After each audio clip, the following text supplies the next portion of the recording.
I'm Jamie Clarke. I'm a type designer and lettering artist. I take a lot of inspiration from historical things. So I'm looking at books, looking at older specimens. I'm looking at old illustrations, especially kind of things like arts and crafts, William Morris and things like that. They sort of feed into what I do. It was really in college, like looking at magazines and looking at type designers actually from the 90s, so going back a little while. I just was really fascinated by how you would put together a typeface, how you draw it, how it communicated a different emotion when you were reading it, and so you've got this embedded layer within the text. So I was really fascinated about that. But then instantly I finished university and went straight onto the web. And with the web, back then there was no type, there was no customizing your typeface, so there was no creativity. But then after a while, that did start to appear on the web. My interest resurfaced, went back to university to study again, then just took it forward and just haven't looked back since.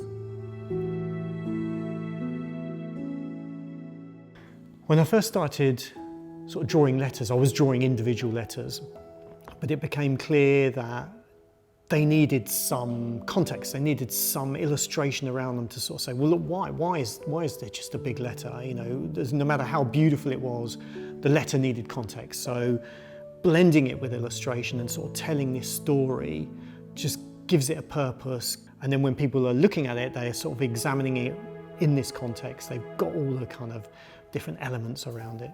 And that's what I've tried to do with the ALS letters is make them fun, design a story around them so that people can interpret them in different ways.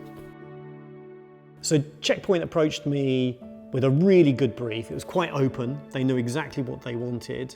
And the really cool thing for me was that they just wanted me to do the sort of work I do for them. When the brief came in, there was a lot of build-up around the King's coronation in the UK. And so that was kind of on my mind, and I was sort of thinking about crests and signs and symbols and things like that, and what could you do on a label that would really, you know, reduce down what ALS do and what they're about, that also kind of took into the zeitgeist of everything that was going on at the time. Generally my work would be printed or used online. So although I was designing it digitally, I knew that the process was going to evolve into something kind of stitched and quite physical and tactile. One of the restrictions in the brief was not to use too many colours, which suited me perfectly because I like a kind of reduced colour palette. I think you can get some really bold kind of graphic styles using just a very pared back palette. I had to keep in mind that the line widths couldn't go too fine. I knew that this was going to be stitched, so just had to make sure that the detail was just at the right level, not too fine.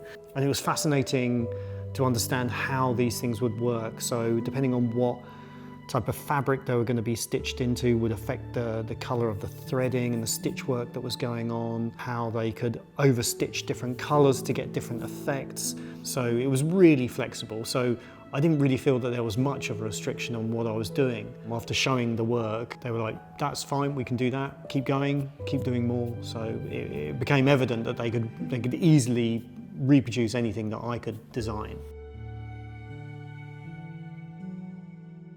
My process starts sketched, all pencil on paper.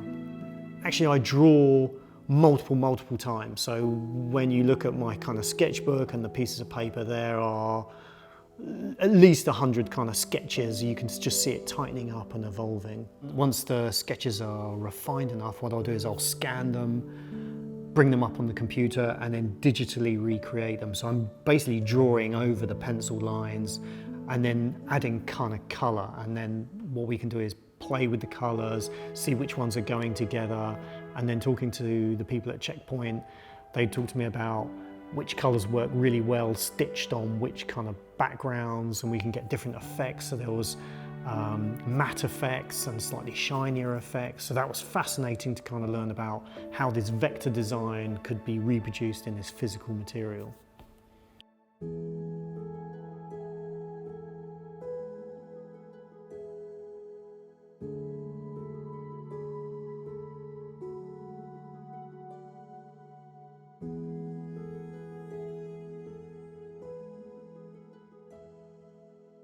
The three crests have the initials ALS inside them, and each one is blended with illustrations that talk about the brand value that I've connected with that letter.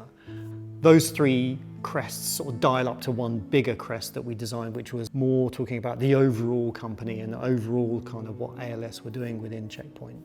I think of them as little stories.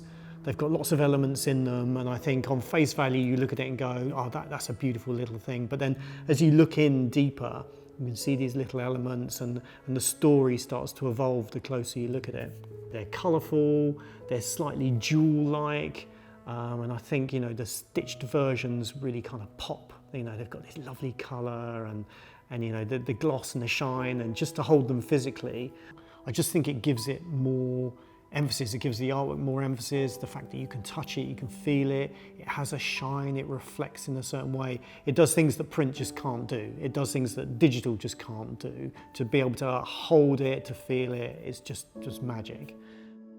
Checkpoint reached out to me because they'd seen something in my work and said, you know, that could work for us. And so that's always really, really good as a designer. And I think, you know, that release of kind of restrictions on what they need me to do and just allowing me to just do the thing I love, I think has just produced, you know, a really nice piece of artwork. I'm really proud of it, so, you know, I hope they are too.